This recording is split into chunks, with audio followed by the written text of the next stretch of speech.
day. This is SMTT, a news special. We are down at the residence of the TTASA President and Secretary in Chase Village, where on Saturday, the 15th of December, at approximately 4:20, approximately 9 bullets were fired into this house. We're here not to really find out who, but to ask the question, why?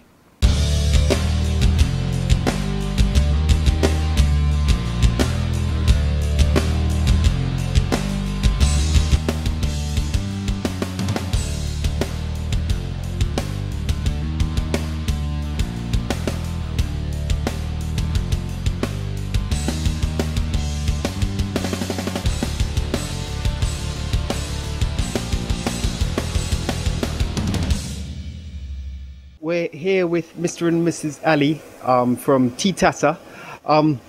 Now, these shots, I understand, first of all, I understand Mr. Ian Alleyne has already been down to do some investigations here, yeah?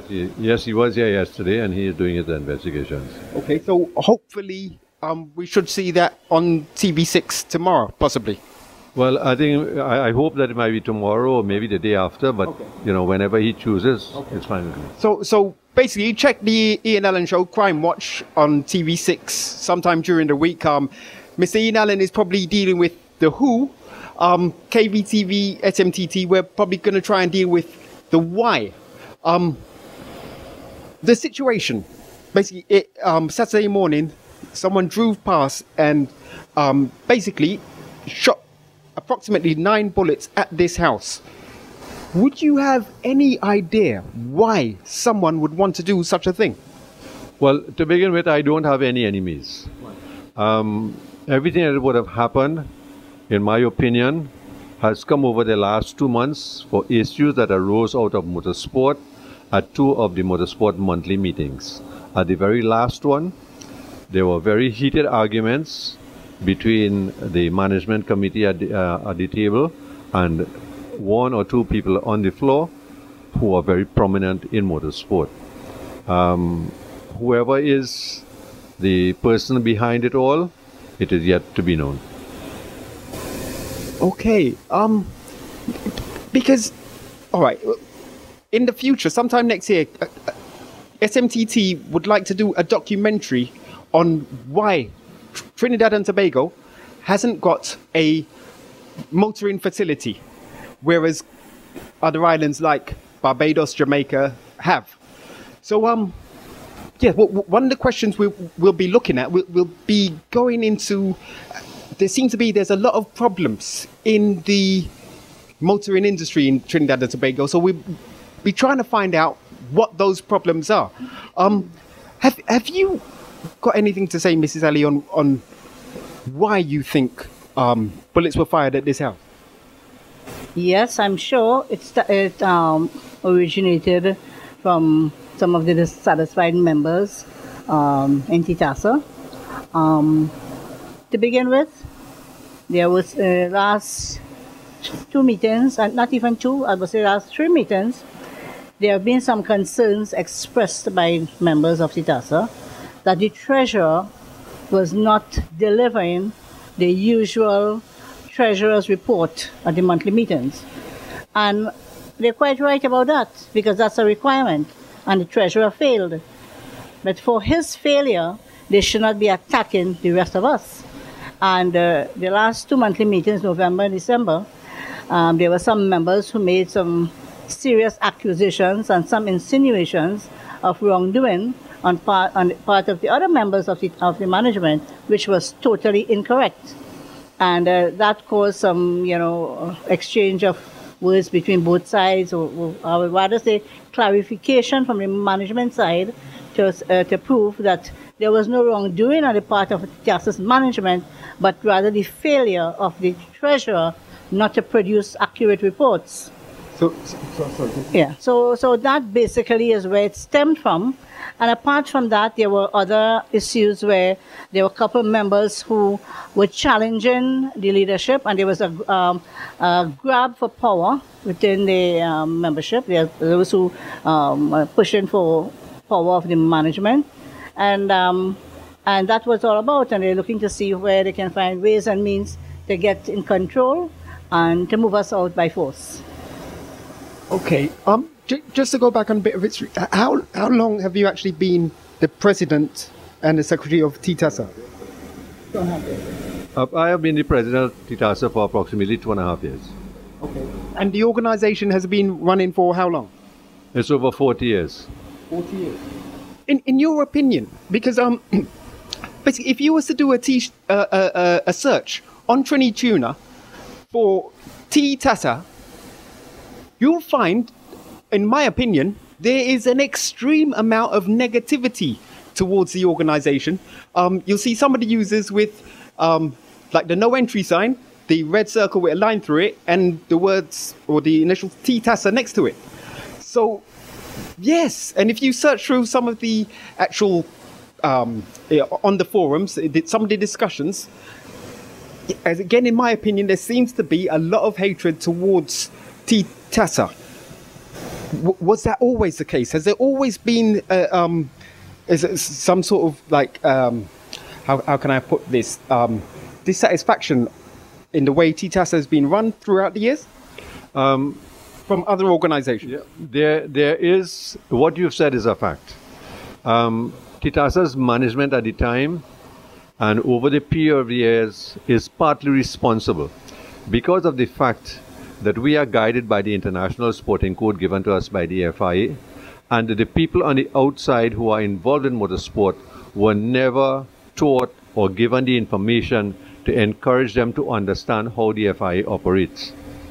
If you don't have the knowledge, you will behave like the layman on the street and you will say everything that you don't know and think it is right. But if it is not right according to the FIA International Sporting Code and the FIA rule books as far as motorsport is concerned, then you are on the wrong lane. That is a matter of knowledge that you have to gain for yourself over the period of time. If you don't have the knowledge, then you have to find a way to find it. Once you would have separated yourself from the ASN, it will then become very difficult to get any form of information or any form of education as far as the FIA portfolio is concerned. A club is not wrong to think that we are doing the wrong thing. Everybody is entitled to their opinion, but we do have international guidelines for motorsport that we must follow. We can be subject to a penalty or a fine or some sort of disciplinary action from the FIA for not following the requirements of the FIA portfolio. I see. I think that side of things is what we're going to try and cover in the documentary. Let's try and get back to like the actual bullets at the premises. Now, it must have affected you to have your premises shot at that time in the any time of the day. Must have affected you. How do you actually feel after this now? I am very disenchanted. Having realized that over the period of years of my tenure as the president, I have fought together with the management to bring TTASA out of the dirty waters to where it is to a fairly strong position right now. And it does not give me any more encouragement to do anything, and I am prepared to throw the sponge in and let the chips fall wherever they may. It's going to be a sad time for me to do what I have to do, because I have been involved in motorsport. 2013 is 43 years in motorsport. But as sad as it may be, I have to take care of myself and my family, which I'm willing to do. However, the perpetrators will be dealt with according to the law. I hope that they are found. Okay. Mr. Alleyne, can I ask you the same question? How do you feel after this shooting? To be quite honest, I am very disgusted, to say the least. Yes, and that is really the act of cowards. When they cannot get what they want, they resort to this type of action. They want power, and they will do anything to remove the obstacle to get power. And that is what about power, and to steal TTASA's money. Over the years, TTASA has been a doghouse, and the public was right sometimes to say what they say about TTASA, because managements of the past were very loose. They didn't have proper systems to tighten the screw. Past presidents and treasurers were weighed and found wanting. Disciplinary action has been taken on some of them, expelled from the association. When we came into office, we did audit for the last 4 years. At that time, audits were never done. And you'd be shocked to see what came up. When a president could tell a treasurer to take home the gate receipts in a car trunk to check it, that tells the story. Things like that has happened, and I had the cause to speak out, and many other members, understand? When we came into office, we did everything that was right and take the action and try to put things right, do everything in a very transparent manner. We will stop at nothing to get things done correctly.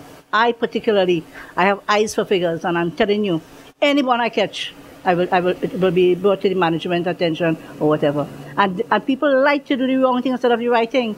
So right now they feel that things are working out quite well in Camden, and probably they see the opportunity to get back again to fill their pockets. That's what's about, power and money. You understand? And really, to tell you the truth, I don't care about any position. I was asked several times to come on management. It is already a massive sacrifice for me to come and do TTASA work and neglect my job and family. I am ready to go long time, long before now. You understand? In fact, I have given, since September, I had packed up everything belonging to TTASA. And I told the chairman of the board of trustees I was ready to walk. In fact, I don't want to walk. I want to run with nitrous too. I'm sick and disgusted. You understand? And that's the point. That's the way I reach. And everything has been packed up in boxes, properly labeled and well articulated. I'm handing over in a professional manner. Right? I want no part of them whatsoever again. I don't want to walk in that place and sit among in the council of the ungodlies. They are sickening and disgusting. That's where they are devils. You understand? I make no apologies for my statement, but I'm sick to the core. There are many initiatives that we have taken, and I am ready to turn back the hands of the clock. Not for their benefit at all. From what I understand, you possibly looking to leave TTASA. Yes, I am prepared to walk. As a matter of fact, the remainder of the management committee, we have all decided that at the next monthly meeting, we would go in, have all the records and everything put straight, hand over to the trustees, dust up hands and walk. Whoever takes the reign for TTASA, I wish them well. I am not saying that I'm the best president that was ever there, but I took TTASA out of the dirty waters and I brought it to where it's clean and was heading forward. If that is what they think that they can do better than me, then I'm happy and I wish them all well. So in your opinion, in the 2.5 years that you've been here, you're leaving it in a better state than what it was? Most definitely. All the accounts are quite up to date.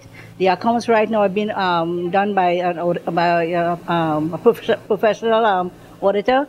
And we've given instructions to have the accounts audited up to the end of December. So when we leave, we'll hand over everything clean, well organized, up to date. I have probably about 10 boxes, cartons, filled with TTASA stuff, well organized. You know, when we took office, what I got? I got half of a carton with rubbish, paper scattered and so on, totally disorganized as TTASA's assets. I am proud to be able to hand over just now with everything properly organized, well labeled and so on. So for whoever takes over, however they wish to continue, that's a matter for them. But I know they will face some challenges because really and truly, I don't see professional people there to take over. Okay, I presume it's going to be some kind of voting situation for the new president, etc. In your opinion, is there anyone there that you would probably recommend, or is there who do you think might take over from you? There are a lot of empty vessels, so that would answer your question. I don't see anyone right now who has that capability. I would not recommend anyone because of the fact that there may be just 1 or 2 people who might have qualified, and even if they qualify to be the president according to their history in motorsport, then the ability to administer motorsport will be another story for them. Okay. Well, as I say, I just want to thank you for watching.